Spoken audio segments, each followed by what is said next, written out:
Good morning, Bachman Middle School. Today is Friday, January 27th.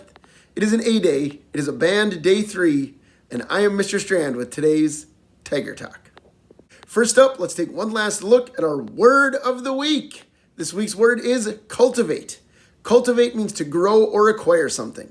And so far this week, we haven't talked about farming, even though that's probably the best known definition of cultivating, is to grow crops. And here's one unusual crop, cranberries. Let's see how they grow.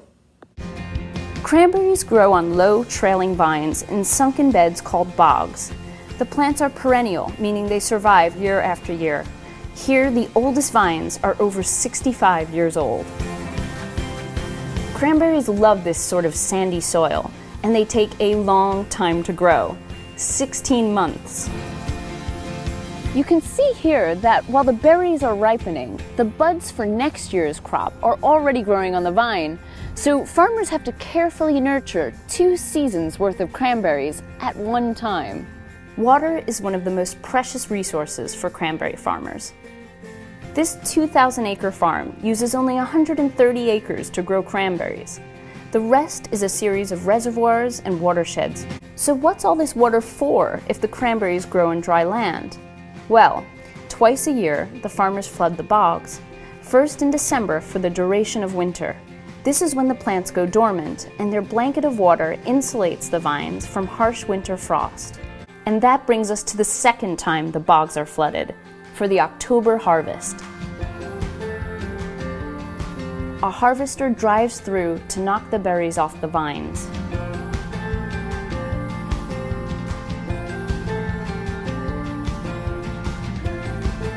Then farmers wade into the bog to corral the floating berries to an elevator that sucks them up into a truck.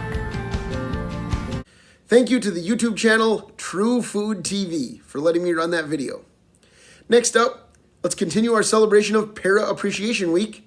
Here's another round of students talking about why they appreciate their paraprofessionals. Thank you, Ms. Norbert, for everything.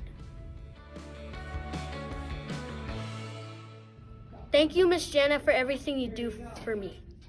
Thank you to those students, thank you to all of our paras, and thank you to everyone who contributed this week. And speaking of our paras here at Bachman, this week's Staff Tiger Stripe winner is indeed one of our paraprofessionals, Ms. Anderson. Here she is with a whole class of students. Congratulations, Ms. Anderson. Let's also celebrate this week's Student Tiger Stripe winners. Here is a list of the names of this week's winners. Great job demonstrating our core values, compassion, integrity, and responsibility. And here is a picture of some of this week's winners. Once again, these students were drawn at random from everyone who got a Tiger Stripe this week. Great job, everyone. Finally, next week we will be starting a new season of Bachman Masked Singer. 8th graders might remember that 2 years ago we had teachers in a Masked Singer competition. We're doing it again, starting next Friday right here on Tiger Talk. So students, get excited for that. Teachers, if you're participating, remember to send those videos to me and Mrs. Cray. Well, that's all for this week. We'll be back next week with more Tiger Talk, but until then, have a great weekend, and don't forget to visit one of these fine independent bookstores.